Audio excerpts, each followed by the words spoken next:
Dr. Mark Strauss, we're talking about the four Gospels, why there are four Gospels. You've told me in the past your favorite is Luke.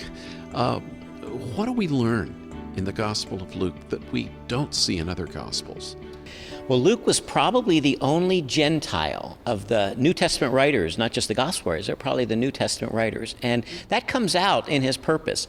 Obviously, he wrote the book of Acts, which shows how the gospel went from Jerusalem to Judea to the ends of the earth, to the Gentiles, in other words. And it's all about breaking down those barriers. And we see that in Acts, and we know that this is about the gospel spreading from Jews to Samaritans to Gentiles in the book of Acts. But we actually see the same theme in a different form in the Gospel of Luke itself, where Jesus is constantly going to the outsiders, where it's clear that this is a message that began in Judaism, and we would expect the insiders in Judaism, the religious elite, to be the ones who most respond to it. But we see just the opposite. We see the religious leaders rejecting the gospel, and the outsider receiving the gospel, and the lost being found.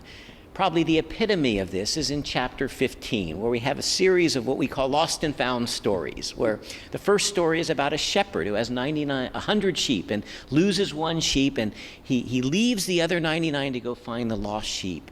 Then the second story is about a woman who has 10 coins. She loses one of the coins. She turns her house upside down until she finds that lost coin. Both of the stories are about God and about us. Is we have wandered away. We've been lost, and yet our Heavenly Father seeks to find us, and He has great joy when He finds us. And the third lost and found story is probably the most famous parable Jesus ever told, the parable of the prodigal son, or the parable of the lost son.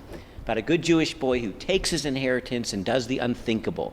He squanders his inheritance. He shames his whole family, and especially his father, and wanders away, enters a Gentile land away from his hometown. But eventually he realizes all that he's lost, and he comes home.